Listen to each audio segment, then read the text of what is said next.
तऽ अखन हमरा संगमे जिला पार्षद अहाँके छेदीराम जी छथि। हम कुछ सवाल जवाब करब ई इलेक्शनके मुद्दा पर। तऽ अखन जेनाकि देख रहल छियै चुनावी मामला छै, तऽ ई चुनावीके मुद्दा पर अहाँ की सवाल जवाब करऽ जाइ छै? जेनाकि देखै छियै मने लगातार एके गो पार्टीके अहाँके सरकार बनि रहल जा रहल छै, मने और दोसर के मने मौका नहीं मिल रहल छै। तऽ एहिके बारेमे अहाँ की कहऽ चाहै छियै?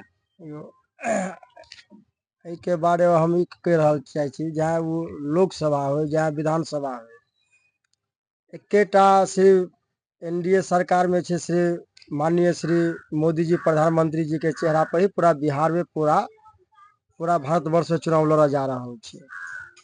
एकोटा कैंडिडेट अगर बिहार विधानसभा चुनाव में छै एकोटा ओकर कैंडिडेट देख लीजिए, अगर अपन छवि पर अगर चुनाव लड़ी तो कोई नहीं। मार्केट में अपन चेहरा भी फेस हो के बड़ी जरूरी है। अब ठीक है, हमारा देश के भारत देश के प्रधानमंत्री छे, हम सम्मानित करे छिए, सम्मान करे छिए। हाँ, और जिनका टिकट दे छथिन कम से कम जे छे अपनो चेहरा पर पकड़ हेबक चाहिए। ये नहीं कि हम जो हमको टिकट मिला उन्हीं का बलबूते पर, पार्टी जो भी हो, पार्टी किसी का भी हो, सिंबल किसी का भी हो, उससे मतलब नहीं है। हमो आज तक जे से 6 संख्या 32 राजनगर जिला परिषद छेदीराम हर माता जी अमेरिका देवी छे, और हमू 8 पंचायत में जो घूमलो होना कुछ काज केलो हन जिला परिषद के योजना से। हम 8 पंचायत भी 8 पंचायत में कतो अगर रामप्रीत पासवान बीजेपी के विधायक कुछ काज किने हुए कतो कुछ नहीं। रोड 10-10 हजार रुपया जे दिलके है बीजेपी के सरकार पब्लिक के, उ केते पैसा दिलके? अब इस सरकार जे जते पैसा वो पब्लिक के दिलके या ओही ओते पैसा में क्या गो फैक्ट्री लग सके छले? बहुत ही हर बहुत जिला में ओते पैसा, बहुत जिला में विकास भ सके उ नहीं द क जे फैक्ट्री एगो दूगो लग जेते त कते बेरोजगारी अहाँ के कम होते। हाँ बिल्कुल, ए द्वारे अगर मान के चलू 10,000 रुपया तो सब खा पी के सब बराबर कर देलके। अब के बाद अगर पूरा पाई जोड़ल जाए तो वह पैसा हर जिला में एक टा के कतो फैक्ट्री द देते तो जरूर छे कि 50 टा मजदूर के काम करते पर बाल बच्चा के दोसर स्टेट नहीं जा पड़ते, बाल बच्चा के जे से साथ में रहते तो कंपनी में काम करते। लेकिन नीतीश सरकार के सोच अलग छे, हमर महागठबंधन सरकार के सोच अलग छे।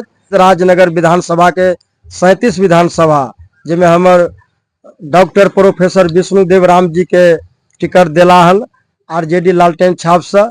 हम एक पूरा विधानसभा के हाथ जोड़ के विनीत निमन करे छी कि कम से कम एक बेर कैंडिडेट चेंज क के देखियो। एकेटा गीत के हाथ से माला नहीं गबियो कि फन्ने बाबू निक छथि, नहीं। हम एकेटा चाहे छिए कि पूरा एकेटा विधानसभा गप नहीं छे, पूरा बिहार विधानसभा 243 सीट के चुनाव भ रहल छे। पूरा 243 सीट के मतदाता मालिक से यह आग्रह छे, हर जिला निवासी से यह आग्रह छे कि कम से कम अपन एहन कैंडिडेट चुनो कि ताकि हमरा अहाँ के दुख बुझ सके, आ नहीं तो आवे वाला दिन में और एहन मुश्किल भ जाए कि हमरा अहाँ के कोई पहचाने वाला नहीं। पब्लिक के अपने सोच समझ के आगा बढ़ा पड़ते। बिल्कुल बिल्कुल वोटिंग कर पड़ते। बिल्कुल अपना अपन घर के स्थिति देखे सबसे पहले बात। भूख रहे छे तो अपने परिवार के लोग बुझे छे, बाहर के लोग नहीं बुझे छे। नेता देखो नहीं कि अहाँ खेने छी कि नहीं खेने छी। जे गार्जियन कमाए छे 2 रुपया कमाए छे वह बुझ सके छे कि हमर जीवन केना बीत रहल है।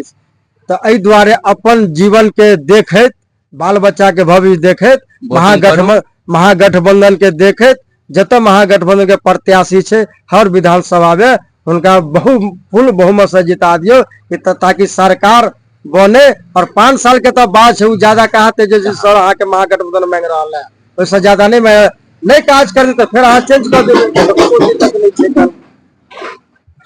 के बाद आप की कहूँ, जय हिंद जय भारत, जय हमार महागठबंधन जिंदाबाद, लालू सर जिंदाबाद।